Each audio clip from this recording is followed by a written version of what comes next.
Eleanor Thorne had a 22-year marriage built on success trust and a $50 million fortune. She and her husband, Marcus, were the envy of their Greenwich, Connecticut circle, a power couple with a flawless life. But for 11 of those years, Marcus was a ghost living a complete parallel life with a second family in a city just 2 hours away. When Elena filed for divorce, Marcus expected a simple 50-50 split, perhaps 60-40 in his favor.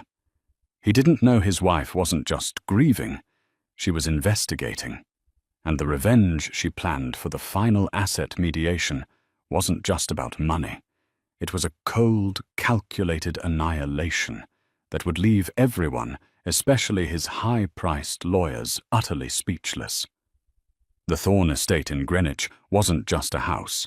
It was a testament, a sprawling colonial revival of white-painted brick and slate roofing. It sat on 4 acres of meticulously manicured land that rolled down to a private sliver of the Long Island Sound. Eleanor Thorne had designed the interiors herself, a symphony of high-end minimalism, all cool blues creams and brushed brass. It was serene expensive, and for the past 3 years felt as hollow as a drum. Eleanor and Marcus Thorne had been married for 22 years. They met at Yale. She was studying art history. He was a famously ambitious MBA candidate. Marcus was a force of nature, charming, ruthless, and possessing an energy that pulled everyone into his orbit. Elena, quieter and more analytical, had been his anchor. Her family money had provided the seed capital for his first venture, a boutique private equity firm, Thorne Capital. Now it managed assets in the 9-figure range. On paper they were perfect. They were the Adlers of their social set, a nod to their best friends, Julian and Chloe Adler, who lived 2 estates over. They hosted the right galas, sat on the right charity boards, and their now adult twin daughters Olivia and Sophia were both excelling at their respective Ivy League schools. But a perfect life is often the best place to hide an imperfect truth. The hollowness had started subtly. Marcus, always a hard worker, began working smarter, which paradoxically meant he was away more often. "Expanding the Boston portfolio, Elena," he'd say, kissing her forehead. "It's a delicate merger. I need to be there in person." At first it was 1 night a week, then 2, then sometimes 3. He'd come back smelling of different soap and a faint, unidentifiable exhaustion that was different from his usual work fatigue. He was less present even when he was home. He'd stand in their magnificent museum-like kitchen, scrolling through a phone she didn't recognize. "New phone?" she asked once, her voice casual, as she inspected a cut crystal vase.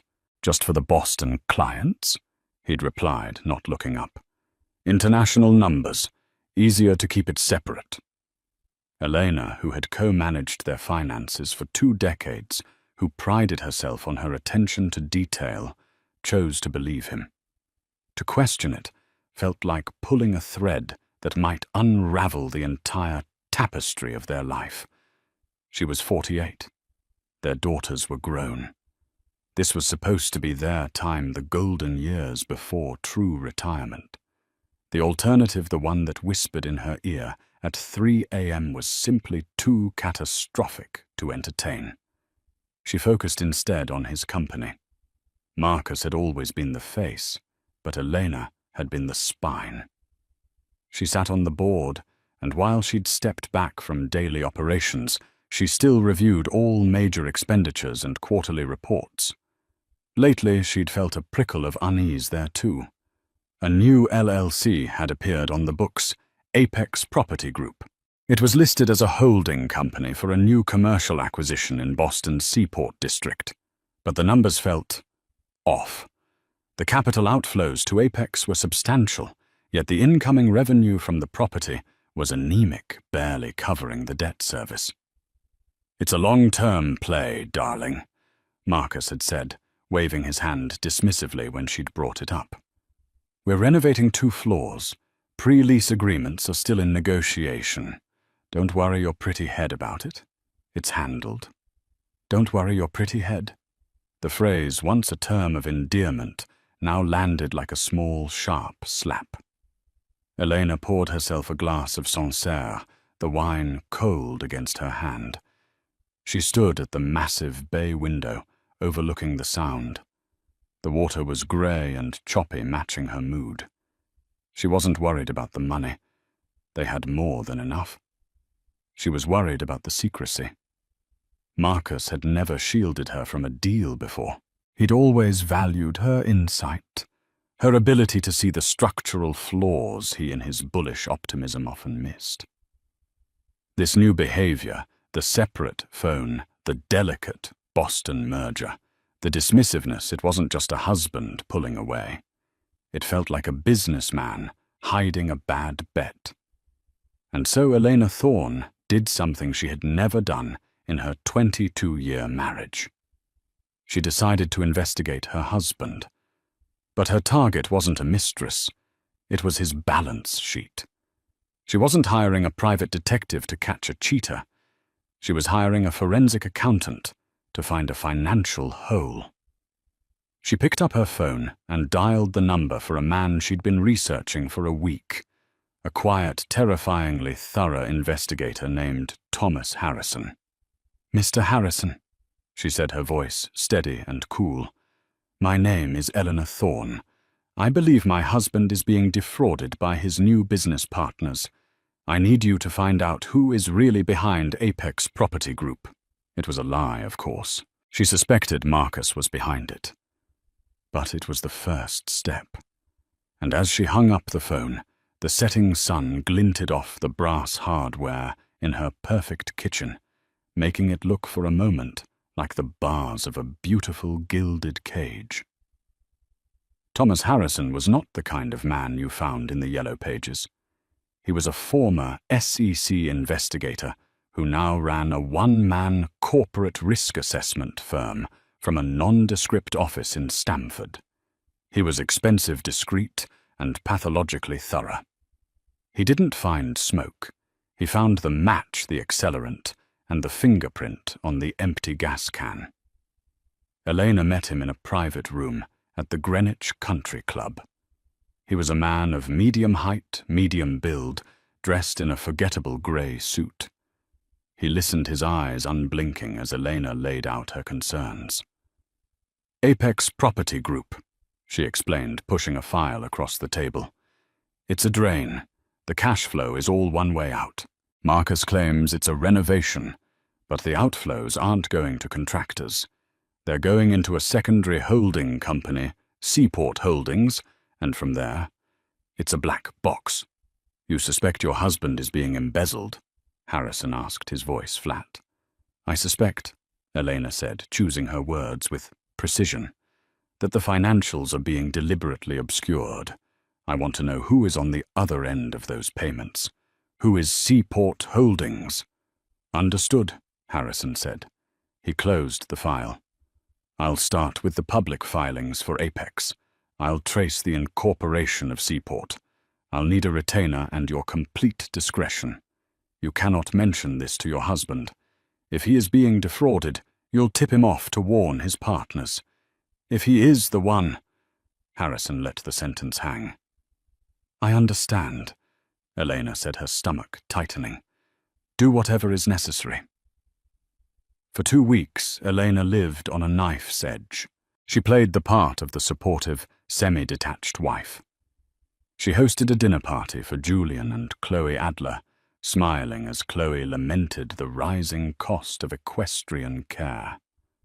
She discussed summer plans with her daughters on FaceTime, agreeing that yes, the Hamptons house needed a new pool filter. All the while, Marcus continued his routine. He left for Boston on a Tuesday, came back on a Thursday. When he returned, he seemed happier, lighter. "The deal is finally coming together," he announced, kissing her cheek. He smelled of fresh air and a cologne she didn't recognize. "It's going to be huge, Elena. bigger than the Oro 8 acquisition. His good mood was almost more painful than his secrecy. It felt like a celebration she wasn't invited to. The first report from Harrison arrived in a blank encrypted email. It was dry, just data. Apex Property Group was, as Marcus said, the owner of a commercial building in Boston. Seaport Holdings, however, was a shell corporation. Its address was a UPS store in Cambridge. Its sole signatory was a name Elena didn't recognize, Sophie M. Walsh. "A ghost," Harrison said on their check-in call. "No social media, no professional footprint. The name doesn't cross-reference with any of your husband's known associates. She's a cutout. The money stops with her. The next step would be physical surveillance of the property of your husband during his Boston trips. It's a different protocol, Mrs. Thorne. It gets, personal." Elena's hand trembled. Sophie M. Walsh. The name felt like a stone in her gut. A cutout. A proxy. Or something else. "His next trip is this Tuesday," Elena said, her voice a whisper. "He lands at Logan at 10 a.m. He'll be there for 2 days. I want to know where he goes. I want to know who he meets. I want to know who Sophie Walsh is." "As you wish," Harrison replied, his tone unchanged. The following Tuesday, Elena watched Marcus pack.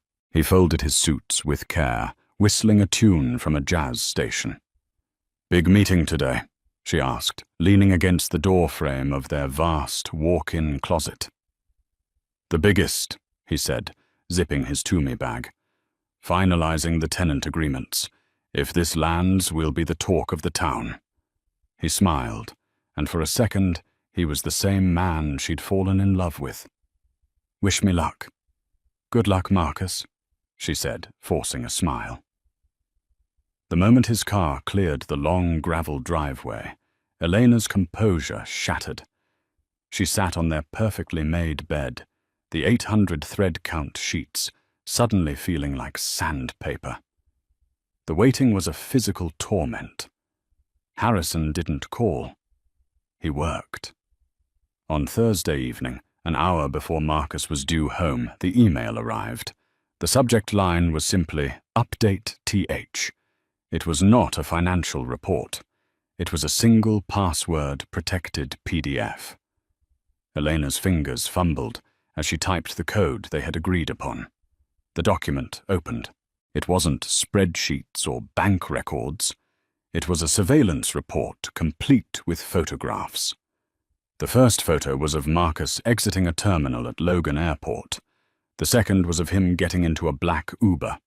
The third was of the Uber parked not in Boston's financial district, but on a quiet, tree-lined street in Brookline.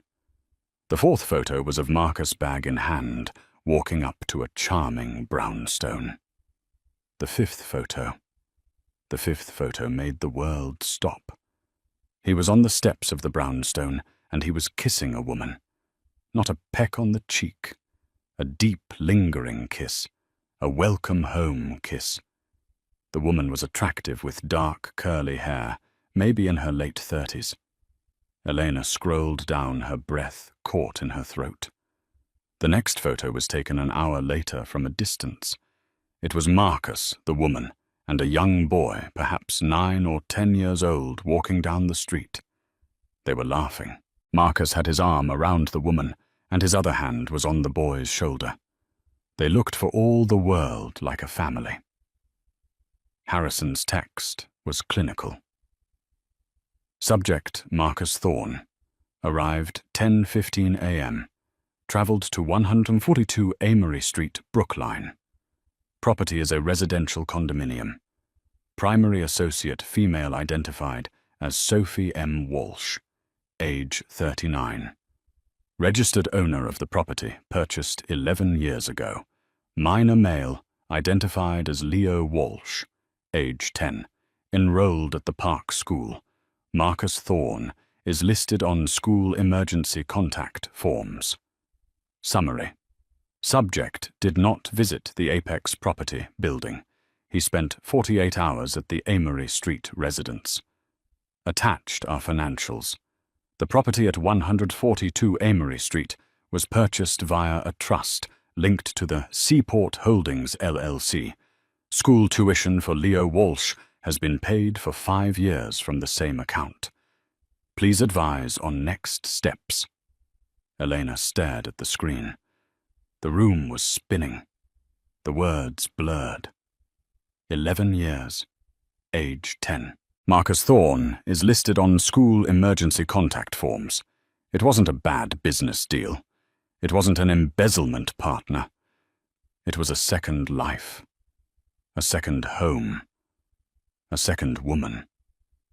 It was a child. His child. The sound of gravel crunching in the driveway announced Marcus's return. Elena closed the laptop, her movements robotic. She stood up, walked into their enormous marble bathroom, and was violently, silently sick. She washed her face, rinsed her mouth, and looked at her reflection. The woman staring back was a stranger, a pale, hollow-eyed ghost. She heard him enter the house, his voice booming. "Elena, I'm home. You won't believe the day I had." She smoothed her hair, straightened her silk blouse, and walked out of the bathroom. The mask was back in place, but it was no longer made of glass. It was forged from ice. Grief was a hot, searing pain, but what she felt now was something else. It was cold. It was precise.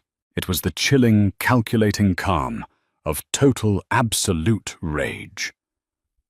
Marcus thought he was a master of the universe. He had just made the gravest mistake of his life. He hadn't just betrayed his wife.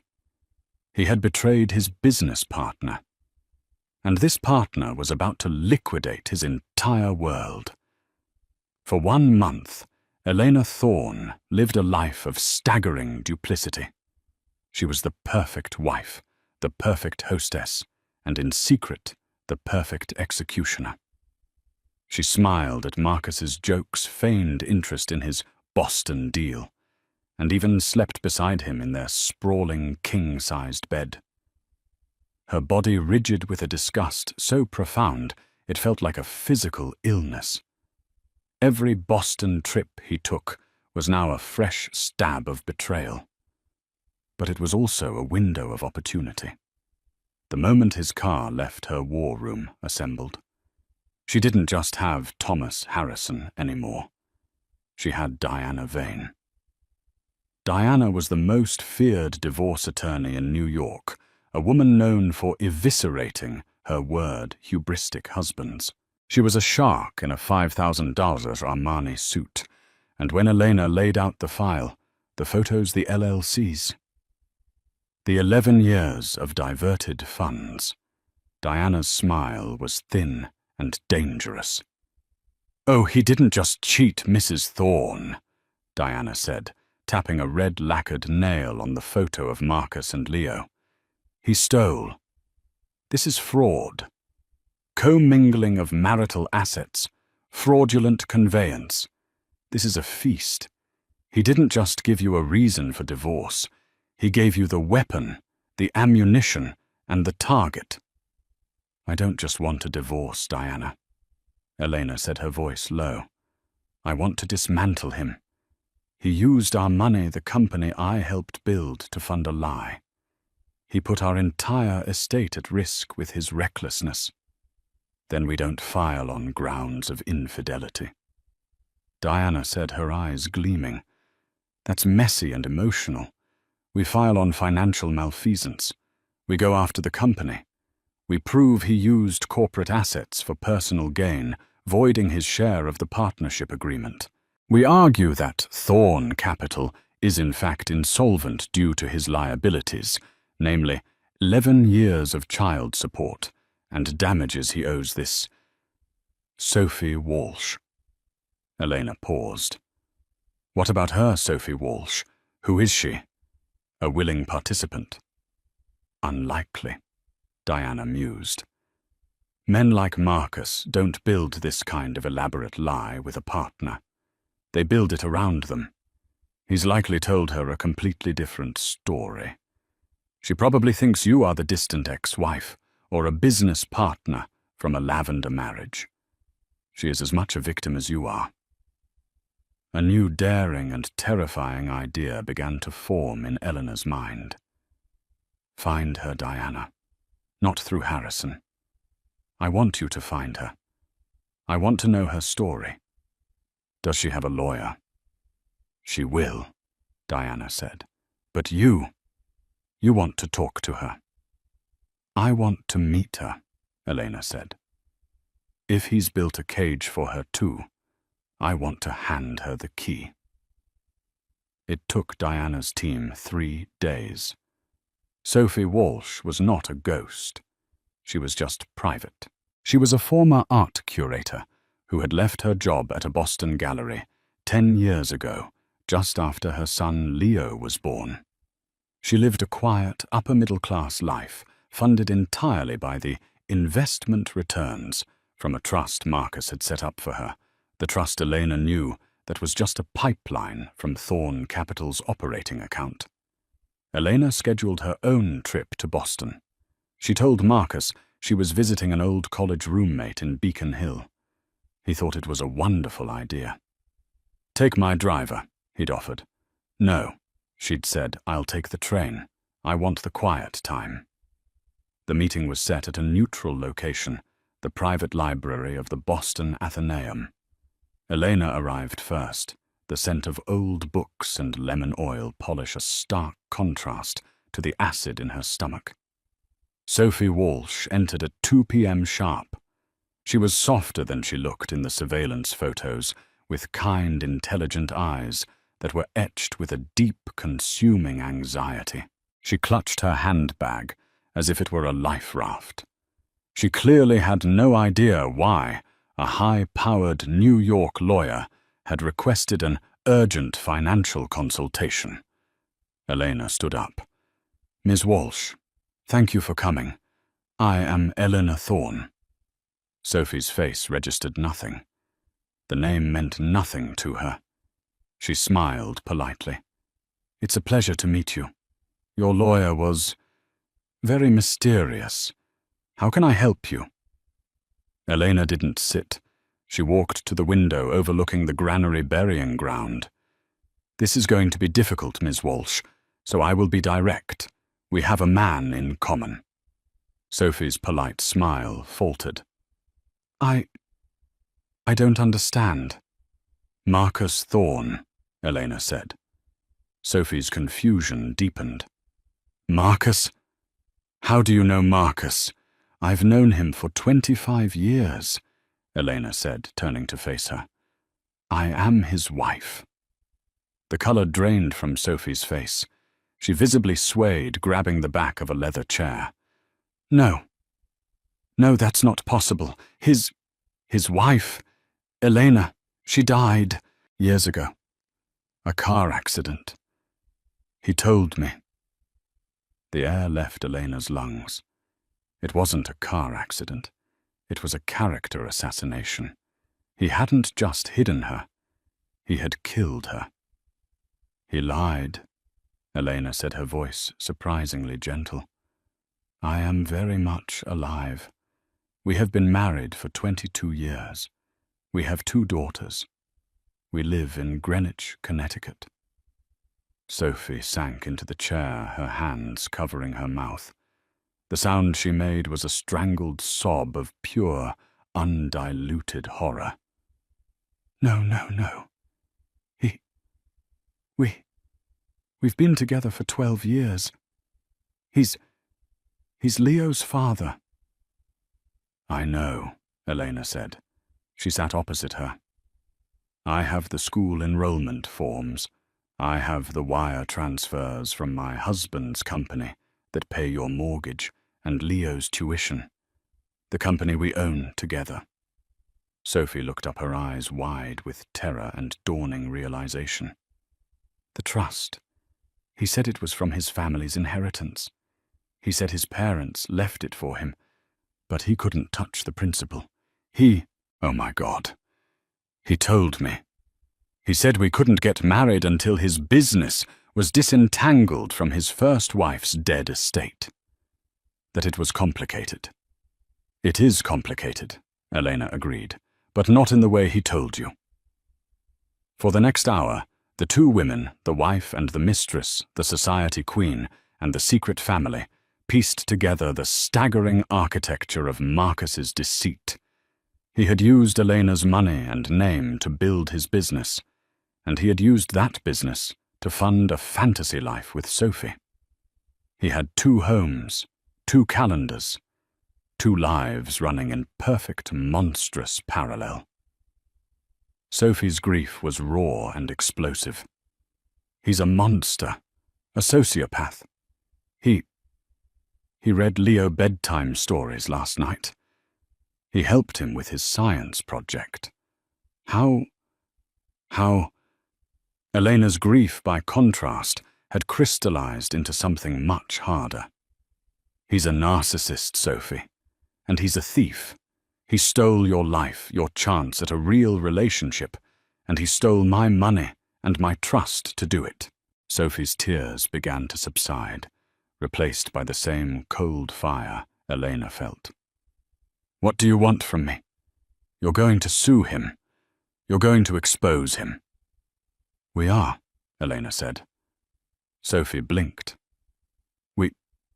Elena leaned forward. Marcus thinks he's fighting one scorned wife. He thinks he can buy me off with half of an estate he's already secretly drained. He's not prepared for 2 women. He's not prepared for you. You, Ms. Walsh, are not just his mistress. You are his single largest unsecured creditor. I don't have money for a lawyer like you, Sophie whispered. You don't need one, Elena said. My lawyer, Diana Vane, has already reviewed your case. Marcus has committed multiple counts of fraud against you. He has exposed you to incredible financial and legal risk. He has established a pattern of behavior. Diana is prepared to represent you pro bono in a separate suit. A separate suit? Yes, we are not friends, Ms. Walsh. We are allies. You will file a suit for palimony, fraudulent misrepresentation, and sole custody and child support for Leo. I will file for divorce on the grounds of financial malfeasance. Our suits will be filed on the same day. Our claims will be linked. Elena laid out the plan. It was brilliant. It was brutal. It was total. Sophie looked at Elena, truly seeing her for the first time, not as a rival, but as a fellow victim, and a terrifyingly competent one. He's not just going to lose his money, is he? Sophie said. Elena stood up and smoothed her skirt. Money is just a symptom, Sophie. We're going to take his company. We're going to take his reputation. We're going to take his name. By the time we are done, the only thing Marcus Thorne will have left is the Toomey bag he carries between our 2 houses. Sophie Walsh, the curator, the mother, the 12-year victim, stood up and nodded. Show me where to sign. The serving of the papers was a masterpiece of coordinated shock. On a Tuesday morning, Marcus Thorne was in his glass-walled corner office at Thorne Capital, closing what he believed was the deal of a lifetime. He had just secured a new line of credit against the company's assets he planned to leverage further for his Boston portfolio, which was in reality a new, much larger home he'd promised to buy for Sophie and Leo. At 10:00 a.m., a process server walked into the gleaming lobby of his Stamford office and served him with Elena's divorce petition. At 10:01 a.m., his high-powered corporate lawyer, Alan Jacoby, received a courtesy copy. At 10:05 a.m., a second process server walked into the same lobby and served Marcus Thorne with a second lawsuit. Sophie M. Walsh vs. Marcus A. Thorne, citing fraud misrepresentation and a petition for emergency custody and child support. Marcus's world collapsed in the span of 5 minutes. His first call naturally was to Eleanor. She was in her garden calmly pruning roses when the phone rang. She let it go to voicemail. He called again and again. His text messages, which she read with detached interest, were a perfect timeline of narcissistic rage. Eleanor. What is this call me? This is a mistake. 10:08 a.m. Pick up the phone. Your lawyer is insane. Financial malfeasance. 10:15 a.m. Who the hell is Sophie Walsh, and why is she suing me? 10:22 a.m. Eleanor. This is sabotage. You are destroying the company. Call me now. 10:30 a.m. Answer me. Answer me, you cold butch. 10:45 a.m. She finally picked up at noon, her voice as smooth as cream. Marcus, you seem upset. Upset, upset, you've ruined me, he screamed into the phone. Who is this woman? You've conspired with some lunatic to extort me. I'll have you both arrested. You know exactly who she is, Marcus, Elena said calmly. She's the mother of your 10-year-old son, Leo. She's the woman you've been living with in the Brookline condo I paid for. Ringing any bells? There was a dead, suffocating silence on the other end. He had, until that second, believed he could contain the damage. He believed he could lie his way out, that Sophie would never find out that Eleanor only knew about some financial issues. The realization that the two worlds had collided and allied struck him mute. You, he stammered. Yes, me, Elena said. Now I'm hanging up. My lawyer, Diana Vane, will be handling all further communication. Do not contact me again. Do not come to the Greenwich house. I've had the locks changed and the security code. Your things are with your lawyer. She hung up. The next few weeks were a flurry of legal activity. Marcus Reeling hired Alan Jacoby, a slick corporate brawler, to handle the divorce. He hired a separate bulldog-like family law attorney to handle the Sophie situation. His strategy was clear paint, Eleanor as a vindictive, scorned wife, and Sophie as a delusional, gold-digging mistress. It was a fatal miscalculation. Marcus's lawyers tried to bury them in paperwork. They filed motions to dismiss motions to sever the two cases, motions to seal the proceedings. Diana Vane and Sophie's new lawyer, hand-picked and paid for by a litigation trust Elena had funded, met every motion with a precise, crushing counter-motion. They didn't just have accusations. They had receipts, 11 years of them. They had the wire transfers from Thorne Capital to Seaport Holdings. They had the mortgage statements for the Brookline condo signed by Marcus. They had the Park School enrollment forms listing Marcus Thorne, father. They had geotagged photos from Harrison, placing Marcus at school plays, father-son picnics, and weekend trips to Vermont with Sophie and Leo. They had credit card statements for a black Amex in Marcus's name, a card Elena never knew existed that paid for jewelry dinners at Boston's finest restaurants and a couple's vacation to Bermuda. Marcus's legal team, seeing the mountain of evidence, quickly shifted tactics. The bluster vanished, replaced by a sullen, desperate attempt to settle. This is getting ugly, Alan Jacoby said in a four-way call with Diana. My client is prepared to be generous. He will give Mrs. Thorne the Greenwich house free and clear. He'll offer her 50% of his liquid assets. As for Ms. Walsh, He is prepared to set up a reasonable child support trust. This all goes away. No public humiliation, no fuss. Diana Vane put the call on mute and laughed. "He thinks he's negotiating," she said to Elena, who was sitting in her office. She unmuted the call. "Alan, let me be clear. Your client is not in a position to offer anything.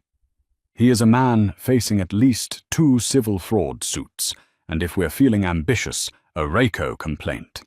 50%. We aren't asking for 50%, we are taking 100. That's absurd. The company is his.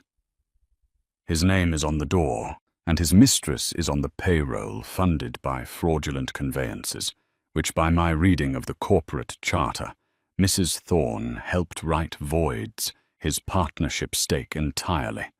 He has systematically devalued the marital estate to fund a secret life. We are not splitting the estate.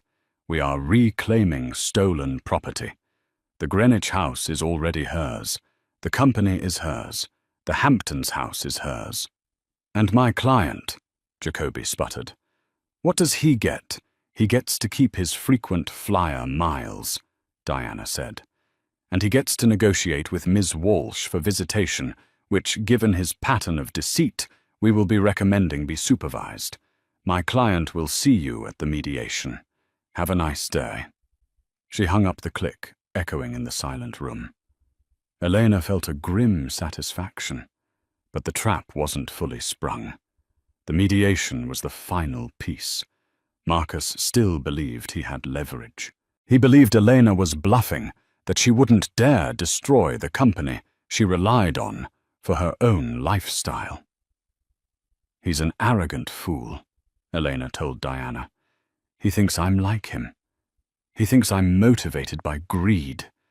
He doesn't understand that I would burn this entire company to the ground just to watch him choke on the ashes." "We won't have to," Diana said, pulling a new file from her briefcase. Harrison found something else. The final nail. Elena looked at her. "What?" "The new line of credit. The one he took out the day you served him. He leveraged all of Thorne Capital's remaining unencumbered assets. He did it without a board vote, which is a direct violation of the bylaws." "Why?" Elena asked. "He was trying to move the money. He wired the entire $15 million loan to an offshore account in the Caymans. He was planning to drain the company and flee." Elena's blood ran cold. He would have left her with a bankrupt company and left Sophie and his son with nothing. "He tried to transfer it," Diana said, "but I anticipated it. The moment you filed, I put a temporary restraining order on all corporate accounts. The $15 million is frozen. The bank has flagged him for fraud. Alan Jacoby doesn't even know about this yet. Marcus didn't just commit civil fraud, Elena. He just committed a federal crime." The trap was no longer just a legal one. It was a criminal one. "The mediation is in 2 days," Elena said. "He's going to walk into that room thinking he can negotiate. He has no idea he's walking into his own execution." The social fallout was as immediate as it was brutal. Greenwich society feeds on scandal, but it abhors messes. The simultaneous lawsuits were a cannonball in a koi pond. Their best friends, Julian and Chloe Adler, were the first to react. Chloe, whose primary concern was social standing, called Eleanor in a breathless whisper. "Eleanor, darling, I'm hearing things, utterly dreadful things. That Marcus, that there's another woman, and you've locked him out." Elena was in her home gym midway through a punishing session on the Peloton. She muted the instructor. "Hello, Chloe. Yes, it's all true." "My God," Chloe gasped. "A common affair. How tawdry. Well, you're better off, of course. Julian and I are firmly on your side. We're having a small get-together on Friday. Just close friends. You must come." You can't let him see you hiding." Elena smiled, a cold, humorless expression. "Thank you, Chloe. That's very loyal of you." "Of course, darling. We're Team Elena. Always."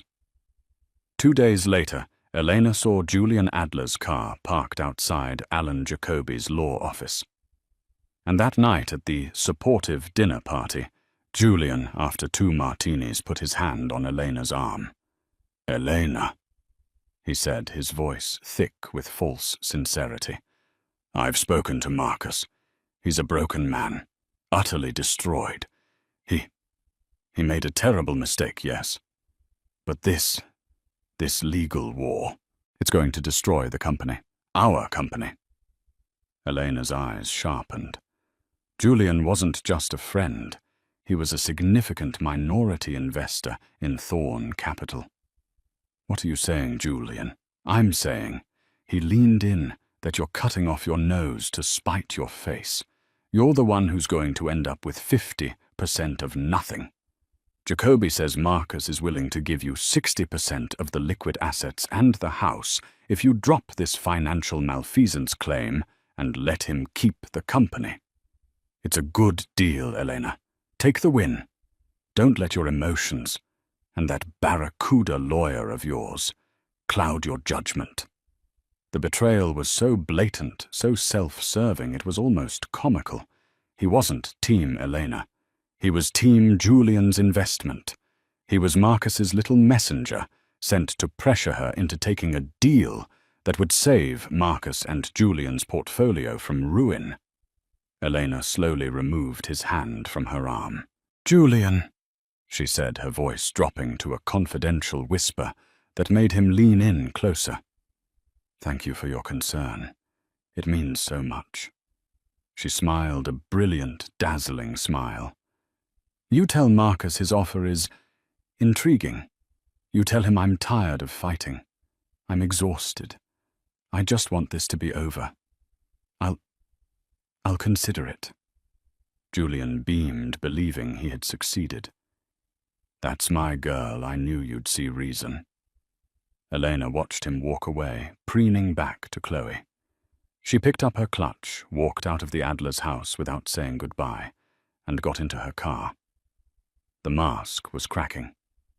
Not from grief, but from a profound, isolating contempt for the entire world she had inhabited.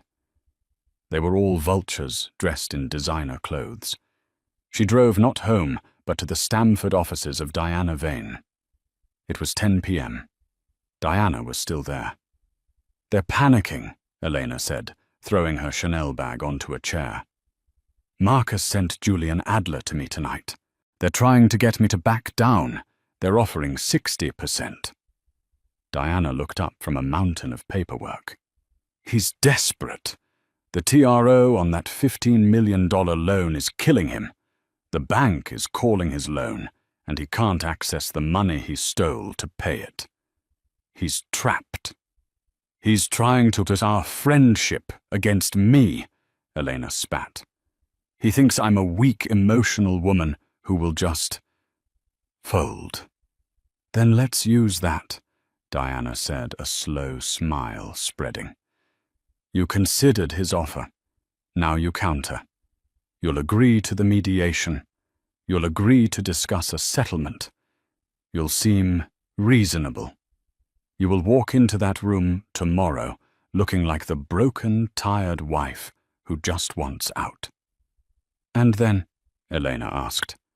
"And then," Diana said, gesturing to a stack of 3 thick bound documents on her desk, "we introduce evidence. We will let him and his shark, Mr. Jacoby, lay out their entire generous offer. We will let him lie on the record to the mediator. We will let him commit perjury." Diana tapped the first binder. "This is Exhibit A, the financials. Every fraudulent wire transfer, every hidden account, every cent he stole." She tapped the second. "Exhibit B, the second life. Every photo of Sophie and Leo, the school records, the vacation itineraries, proof of his 11-year lie." She then tapped the third, much slimmer, but somehow heavier binder. "And this," she said, "is Exhibit C, the criminal intent. This is the wire transfer request for $15 million to the Cayman Islands. This is the proof of the federal bank fraud. This is the one that sends him to prison." Diana smiled. "He thinks he's coming to a divorce mediation, Eleanor. He's actually coming to his own arraignment. He's just the only one in the room who won't know it." Elena looked at the three binders. The annihilation, the betrayal, and the execution. "Tomorrow," Elena said, "I want him to see me. But I also want him to see her." Diana raised an eyebrow. "Sophie, are you sure that's a high-risk play? It could be emotional." "It won't be," Elena said. "He needs to see in one room the two lives he thought he was so clever to keep apart. He needs to be confronted by the full scope of his destruction. I want Sophie Walsh sitting right next to me. I want him to look at his wife and his mistress, and I want him to know definitively that they are united, and that he has absolutely nowhere left to run." The conference room on the 40th floor of a downtown Stamford skyscraper was sterile, silent, and pressurized with unspoken animosity.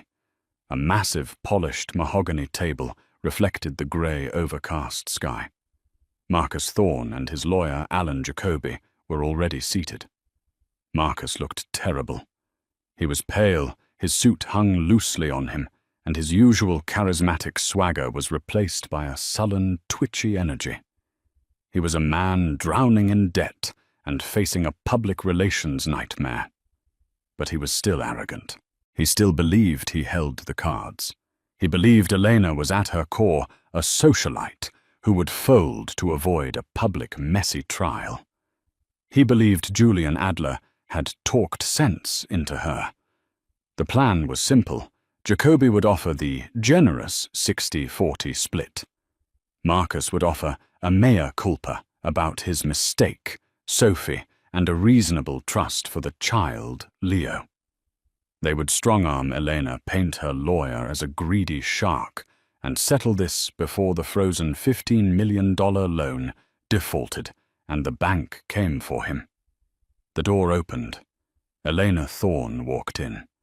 She was not the broken, tired wife.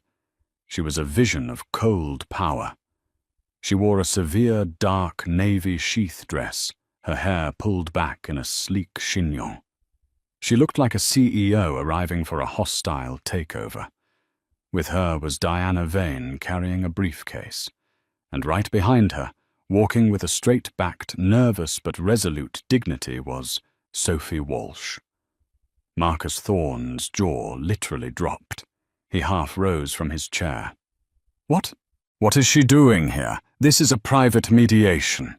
"She was invited," Diana Vane said, her voice clipping the air, "as a material witness to the financial dissipation of the marital estate. Please sit down, Marcus." Alan Jacoby, blindsided, recovered first. "This is highly irregular. Her claims are a separate matter. We are here to discuss the Thorne divorce." "And so we shall," said the mediator, a retired judge named Eileen Grant, who had been thoroughly pre-briefed by Diana. "Ms. Walsh is here as an observer for now. Mr. Jacoby, please begin." Jacoby rattled, shuffled his papers. He launched into his pre-rehearsed speech. "Judge Grant, Mrs. Thorne, we are all here to find an amicable solution. My client has made a profound personal error, one he deeply regrets." Marcus, on cue, looked at Elena with what he clearly thought was a look of pained remorse. "Elena, I am so sorry for the pain I caused. I was lost." Elena met his gaze. Her expression was utterly blank, as if she were looking at a stranger who had asked her for directions. She didn't say a word. Jacoby continued. "He wants to make this right. He is offering Mrs. Thorne the Greenwich estate unencumbered. He is offering her 60% of their liquid assets. In exchange, we ask that the financial malfeasance claims be dropped, the company be left in Mr. Thorne's sole control, and the other matter," he gestured vaguely at Sophie, "be handled with discretion." The mediator nodded. "A 60-40 split. Ms. Vane." Diana Vane smiled. "Thank you, Your Honor. My client rejects that offer. In fact, we find it insulting. Mr. Jacoby seems to be under the impression that we are here to split an estate. We are not. We are here to recover stolen assets." She stood and placed the first thick binder on the table.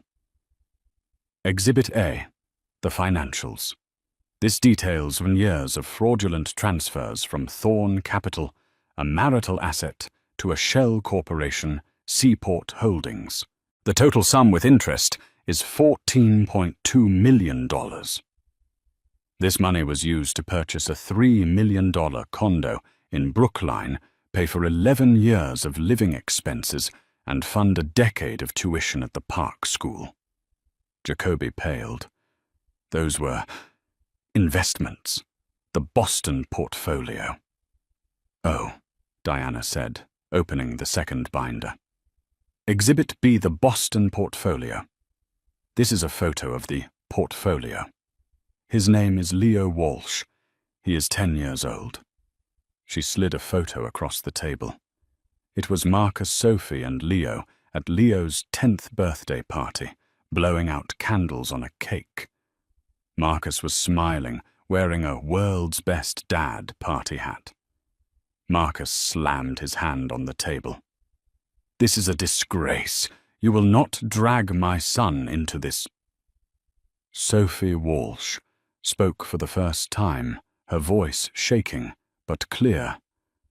"He is my son, and you dragged him into this when you lied to him for his entire life, when you told him his step-sisters were just Daddy's business partner's kids, when you told me his wife was dead."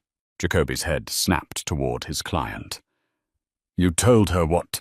Marcus was sputtering, his face a blotchy red. "She's lying.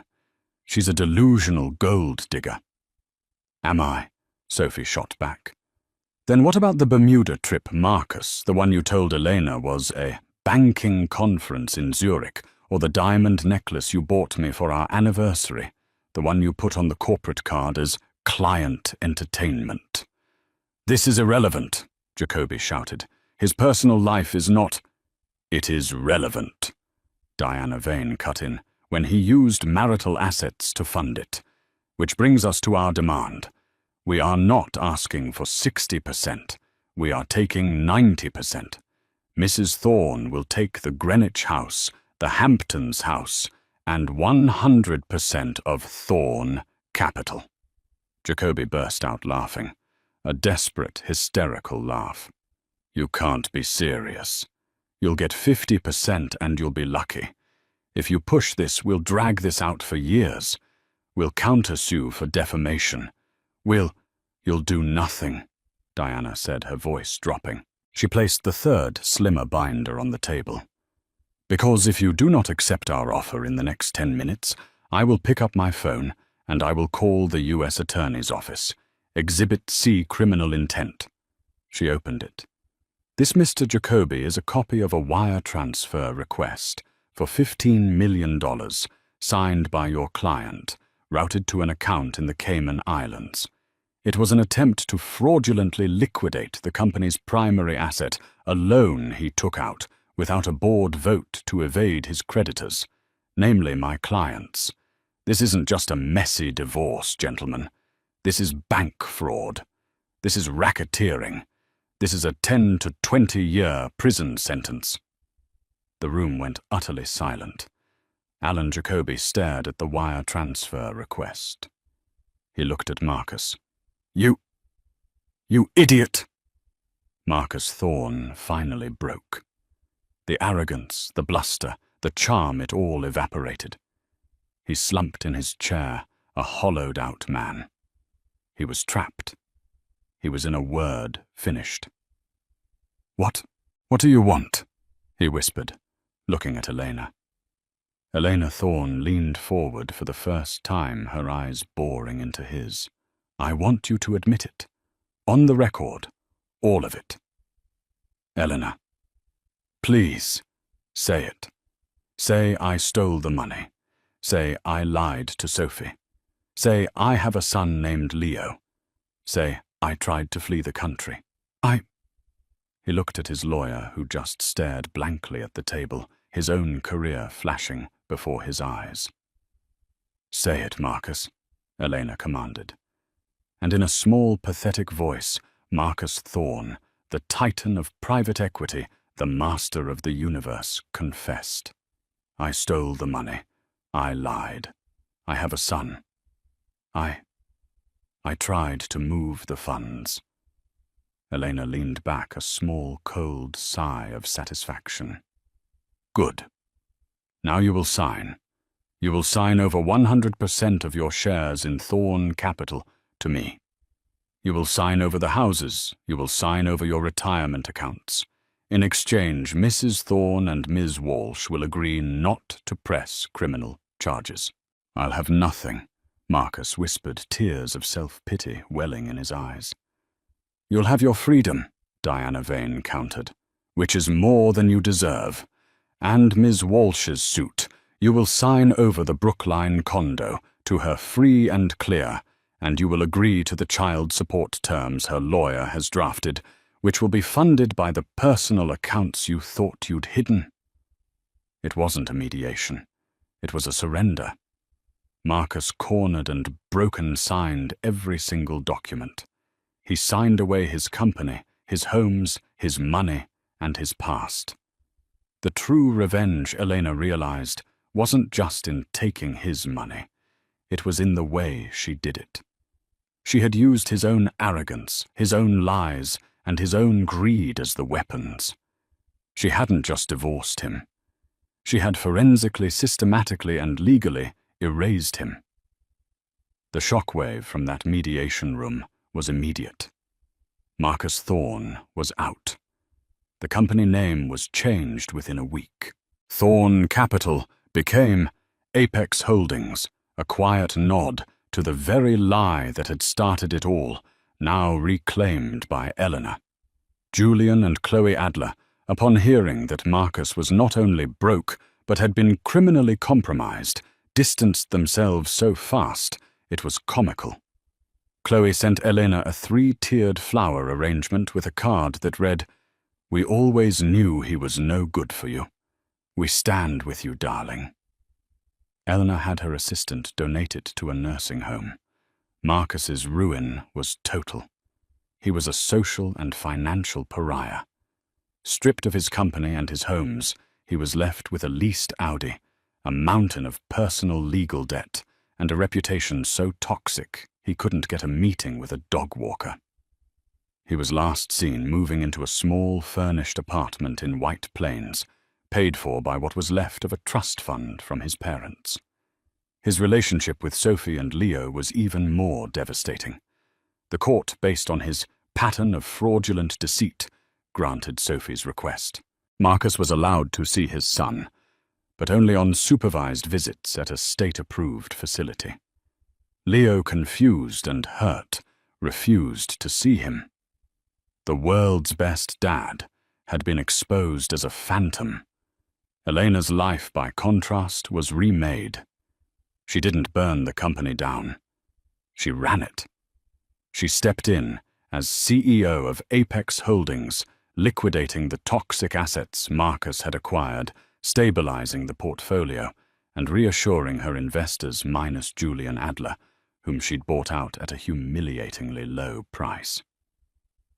She found she was better at the job than Marcus had ever been. She was precise, she was strategic, and she was, for the first time in 22 years, completely and totally free. She sold the Greenwich estate. It held too many ghosts. She kept the Hamptons house, but she had it redecorated from top to bottom, erasing every trace of her old life. About a month after the mediation, She was in Boston, finalizing the transfer of the Brookline condo's title. She met Sophie Walsh at a small cafe to sign the final papers. The two women sat across from each other, an awkward but profound silence between them. They would never be friends. The chasm of their shared trauma was too wide. But they were two soldiers who had survived the same war. "The condo is in your name now," Elena said, sliding a folder across the table. "The trust for Leo is fully funded. You'll never have to worry about him." Sophie looked at the papers, her hands steady. Marcus. He tried to call Leo. From a blocked number. He told him that I was lying and that you were a witch who stole his money." Elena sighed. "Narcissists never believe they've lost. They just believe they've been wronged." "My son is in therapy," Sophie said, her voice tight. We're processing. But we will be okay. Because of you." She looked up, her eyes clear. "You didn't have to include me. You could have just taken him down yourself. You saved us." "He used my money to trap you, Sophie," Elena said. "That made you my responsibility, or at least my liability. We both deserve to be free of him." Sophie nodded. She stood up, and Eleanor stood with her. In a gesture that surprised them both, Sophie reached out and briefly squeezed Elena's arm. "I hope you find peace, Elena." "You too, Sophie," Elena replied. Elena watched her walk away, a mother heading home to her son. Her life finally her own. Elena turned and walked the other way toward the train station. She was a CEO, a single woman, and the sole architect of her own future. The revenge wasn't just the asset split. The revenge was the truth.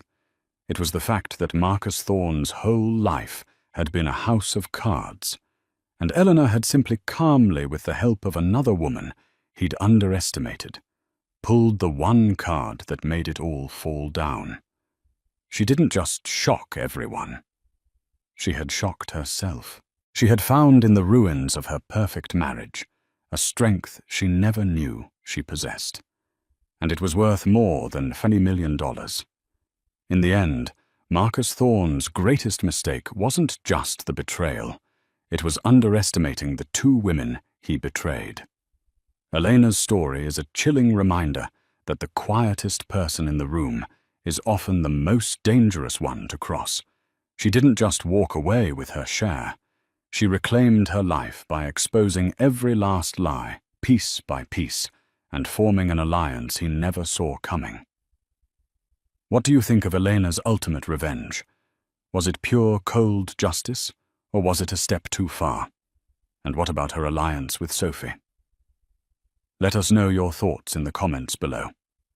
If you love stories of complex drama and shocking real-life justice, make sure to like this video, share it with a friend who loves a good revenge story, and subscribe for more incredible stories every single week. Click that notification bell so you never miss an update.